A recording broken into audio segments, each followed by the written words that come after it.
வணக்கம். இந்த வீடியோவில் நிஃப்டிக்கான நாளைக்கு ப்ரெடிக்ஷன், அதாவது 12th நவம்பர் எப்படி இருக்க போகுது அப்படின்னு பார்க்க போகிறோம். குவிக்காக எஸ்ஜிஎக்ஸ் நிஃப்டி பார்க்கும்போது 120 பாயிண்ட்ஸ் கேப் அப்பில் காமிக்குது. அதாவது இப்போ இருக்கிற க்ளோசிங்லேருந்து 100 பாயிண்ட்ஸ் ப்ளஸ் கிட்ட கேப் அப்பில் காமிக்குது. இது ஏன் நம்ம பார்க்குறோம் அப்படிங்கிறதுக்கு என்னென்னா, நிஃப்டி ஃப்யூச்சர்ஸ் எப்படி ட்ரேட் ஆகிட்டுருக்கு, world level markets, world level news வச்சு எப்படி ரியாக்ட் ஆகிட்டுருக்கு அப்படிங்கிறது தான் எஸ்ஜிஎக்ஸ் நிஃப்டி இண்டிகேட் பண்ணும். ஸோ இது நம்ம ட்ரேடிங்க்கு எப்படி யூஸ்ஃபுல்லாக இருக்கும் அப்படின்னாக்கா, நம்ம சப்ளை அண்ட் டிமாண்ட் கான்செப்ட்ஸை தான் ஒர்க் பண்ணுறோம். நிஃப்டியோட 1 hour சார்ட் எடுத்திருக்கேன். 1 hour சார்ட்டில் பார்த்தீங்கன்னா, மார்க்கெட் மேலே போயிட்டு இருந்த மார்க்கெட் சேஞ்ச் ஆஃப் ஸ்ட்ரக்சர் கொடுத்துட்டு, பிரேக் ஆஃப் ஸ்ட்ரக்சர்ஸ் கொடுத்துட்டு கீழே வந்துட்டு இருந்தாங்க. என்ன தான் இன்றைக்கி ஒன் சைடட் ரேலி நடந்தாலுமே இன்னுமுமே 1 hour சார்ட் பொறுத்த வரைக்கும் மார்க்கெட் பேரிஷ் தான். ஏன் பேரிஷ் அப்படின்னு சொல்கிறேன்னா, இதுக்கு மேலே நம்மளுக்கு க்ளோஷர் கிடச்சிச்சின்னா மட்டும்தான் மார்க்கெட் நெக்ஸ்ட்டு சப்ளையை நோக்கி போவாங்க, புல்லிஷாக மாறும்.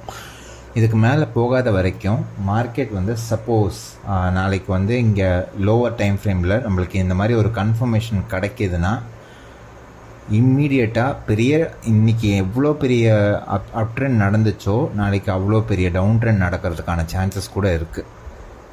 நான் இது என்ன இந்த கன்ஃபர்மேஷன் காமிக்கிறேன் அப்படின்னாக்கா, எப்பயுமே நம்ம ட்ரேட் பிளைண்டாக காலோ பிளைண்டாக புட்டோ எடுக்கக்கூடாது. நம்மளுக்கு எப்பவுமே லோவர் டைம் ஃப்ரேம்லேயும் ஹையர் டைம் ஃப்ரேமோட அலைன்மெண்ட் இருக்கணும். இன்றைக்கி மார்க்கெட் இப்போது ஃபார் எக்ஸாம்பிள் 10 minutesல 5 minutesல போய் காமிக்கிறேன்னு வைங்களேன், மல்டிபிள் பிரேக் ஆஃப் ஸ்ட்ரக்சர்ஸ் கொடுத்துட்டு மார்க்கெட் பாசிட்டிவில் போயிட்டுருக்கு 5 minutesல. நாளைக்கு இதுதான் சப்ளை, 1 hour சப்ளை அப்படின்னு பார்த்தோன்னே நம்ம புட்டில் இறங்கக்கூடாது. எப்போ இறங்கணும் அப்படின்னாக்கா, நாளைக்கு இந்த சப்ளையை தொட்டுட்டு, நான் இங்கே வரைஞ்சிருக்கேன் இல்லைங்களா, இதே தான். நாளைக்கு ஃபார் எக்ஸாம்பிள் மார்க்கெட் ஃப்ளாட்டாக ஓப்பன் ஆகிட்டு இந்த சப்ளையை தொட்டுட்டு இந்த லெவலுக்கு கீழே க்ளோஷர் கொடுத்துச்சுன்னா இதுதான் பிரேக் ஆஃப் ஸ்ட்ரக்சர். இமீடியட்டாக நெக்ஸ்ட் இந்த ரெகுலர் சப்ளை ஏதாவது இருந்துச்சுன்னா அதில் பார்த்து நம்ம செல் பண்ணலாம். இது ஒன் பாசிபிலிட்டி. செகண்ட் பாசிபிலிட்டி, நாளைக்கு ஃப்ளாட்டாக ஓப்பன் ஆகிட்டு இமீடியட்டாக கீழே வர ஆரம்பித்தாங்கன்னா நோ ட்ரேட். ஏன் நோ ட்ரேட் அப்படின்னு சொல்கிறேன்னாக்கா, மார்க்கெட்டில் மல்டிபிள் இம்பேலன்சஸோடு தான் மேலே போயிருக்காங்க. இன்றைக்கி எஃபிஷியன்ட் மார்க்கெட் கிடையாது, இது இன்எஃபிஷியன்ட் மார்க்கெட் அப்படிம்போம். ஏன்னா விக் டு விக் டச் ஆகாமல் மார்க்கெட்டில் இம்பேலன்சஸ் க்ரியேட் பண்ணி போயிருக்காங்க. மேபி இன்றைக்கி எக்ஸ்பைரி அப்படிங்கிறதுனால இந்த மாதிரி நடந்திருக்கலாம். பட் ஓவரால் மார்க்கெட் எஃபிஷியண்ட்டாக இருந்துச்சுன்னா தான் நம்மளுக்கு ட்ரேடிங் ஆப்பர்ச்சுனிட்டிஸ் இன்னும் ஈஸியாக அமையும். ஸோ மார்க்கெட் ஃப்ளாட்டாக ஓப்பன் ஆகிட்டோ இல்லைனா ரொம்ப கேப் டவுனில் ஓப்பன் ஆச்சுனாலோ market is not favourable for us. எப்போ மார்க்கெட் ரொம்ப ஃபேவரபிள் அப்படின்னாக்கா, ஒன்று மார்க்கெட் ஃப்ளாட்டாக ஓப்பன் ஆகிட்டு இந்த சப்ளையை தொட்டுட்டு சேஞ்ச் ஆஃப் கேரக்டர் கொடுத்தாங்கன்னா இமீடியட்டாக செல்லிங்கில் இறங்கலாம், நம்பர் 1.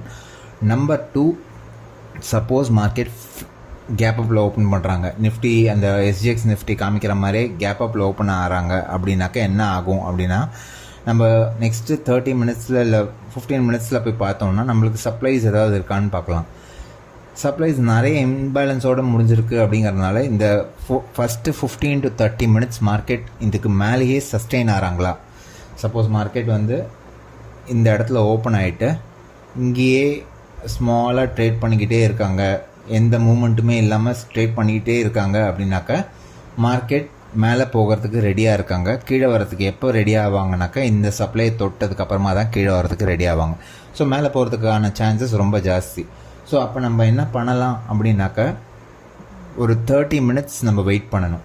9:15 மார்க்கெட் ஓப்பன் ஆனோடனே ட்ரேடில் இறங்கணும்னு அவசியமே கிடையாது. மார்க்கெட் மேலே அப் ட்ரெண்ட் ஓப்பனிங் ப்ரைஸோட மேலேயே ட்ரேட் பண்ணிகிட்டு இருக்காங்க 30 minutesக்கு அப்புறமாவும் அப்படின்னாக்கா, இமீடியட்டாக நம்ம இவ்வளோ பெரிய டார்கெட் வைக்க வேணாம். நம்ம பழைய வீடியோஸ்லாம் டிஸ்கஸ் பண்ண மாதிரி நம்ம ஸ்விங் பாயிண்ட்ஸே டார்கெட்டாக வைக்கணும். ஸ்விங் பாயிண்ட்ஸில் ஃபஸ்ட்டு ஸ்விங் பாயிண்ட் நம்ம 30 minutesல இங்கே இருக்குது. ஸோ இது ஃபர்ஸ்ட் டார்கெட்டாக இருக்கலாம். செகண்ட் டார்கெட் நம்மளுக்கு அப் சைடில் இங்கே ஒரு கேப் இருக்குல்ல, அந்த கேப் ஃபில் பண்ணுறது, இதுதான் செகண்ட் டார்கெட். ஸோ எதுக்கும் நம்ம 15 minutesலையும் 10 minutesலையும் சப்ளை ஜோன்ஸ் வேறு ஏதாவது இருக்கான்னு பார்ப்போம். எஸ், இந்த ஸ்விங் பாயிண்ட் பக்கத்துலேயே ஒரு சப்ளை இங்கே ஒன்று இருக்குது பார்த்தீங்களா. இந்த சப்ளை இதுதான் ஃபர்ஸ்ட் டார்கெட்டாக இருக்கணும். இது நம்ம பழைய லெசன்ஸ் லேர்ன் வீடியோஸ்லேயும் போட்டிருப்போம். சப்போஸ் மார்க்கெட் மேலே ட்ரேட் ஆகிட்டு இருந்தாங்க அப்படின்னா 25,900 வரைக்கும் ஈஸியாக மூவ் ஆகும்.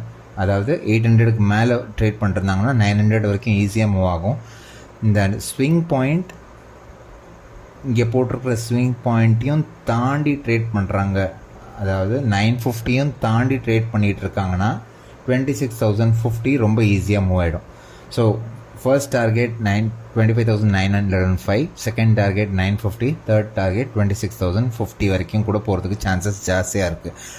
இன்றைக்கி மொமெண்டம் எக்ஸ்பைரினால் வந்தது. இதை பார்த்து மார்க்கெட் வந்து புல்லிஷாக மாறிடுச்சுன்னு கன்ஃபியூஸ் பண்ணிக்காதீங்க. எப்பயுமே ஹையர் டைம் ஃப்ரேமில் பார்த்துட்டு தான் நம்ம வந்து ட்ரேட் எடுக்கணும். ட்ரேட் எடுக்கிறது அப்போ தான் ரொம்ப ஃபேவரபுளாகவும் நம்மளுக்கு இருக்கும், ப்ராஃபிட்டும் பார்க்க முடியும். அதே மாதிரி மார்க்கெட் ஓப்பன் ஆன அடுத்த நிமிஷமே ட்ரேடில் இறங்கணும்னு யோசிக்காதீங்க. நம்மளுக்கு ப்ராப்பர் செட்டப் வரட்டும். ஸோ ஜஸ்ட் ரீகேப், ஃப்ளாட்டாக ஓப்பன் ஆகிட்டு கீழே போச்சுன்னா ட்ரேட் எடுக்க வேண்டாம்.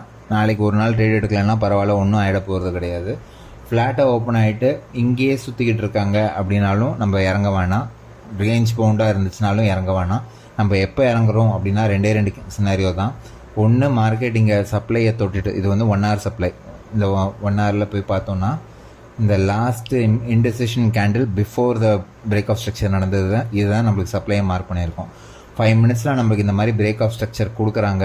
நம்ம மார்க் பண்ணியிருந்த கடைசி லோவஸ்ட் பாயிண்ட் இது தான். இந்த லெவலுக்கு கீழே மார்க்கெட் வந்து இந்த சப்ளையை தொட்டுட்டு கீழே வராங்கன்னா நம்ம இமீடியட் சப்ளை, இந்த ப்ரைஸ் ஆக்ஷன் லெக்கில் இமீடியட் சப்ளை எது இருக்கோ அதில் நம்ம ட்ரேட் இறங்கலாம். ஸோ அதே மாதிரி கேப் அப்பில் ஓப்பன் ஆகி மேலேயே 15 to 30 minutes சஸ்டெயின் பண்ணி ட்ரேட் பண்ணிகிட்டு இருக்காங்கன்னா மேலே நம்ம டிஸ்கஸ் பண்ண மாதிரி டார்கெட்ஸ் ஈஸியாக அச்சீவ் ஆகிறதுக்கு சான்சஸ் இருக்குது. வீடியோ பிடிச்சிருந்துச்சுன்னா லைக் பண்ணுங்கள், கமெண்ட் பண்ணுங்கள், உங்கள் ஃப்ரெண்ட்ஸ் அண்ட் ஃபேமிலிக்கும் ஷேர் பண்ணுங்கள், யார் யாரெல்லாம் ட்ரேடிங்கில் இன்வால்வ் ஆகிருக்காங்களோ. ஏதாவது கமெண்ட்ஸ், ஏதாவது டவுட்ஸ் இருந்தாலும் கமெண்ட்ஸில் போடுங்க. நான் முடிஞ்ச அளவுக்கு கிளாரிஃபை பண்ண பார்க்குறேன். Thank you so much.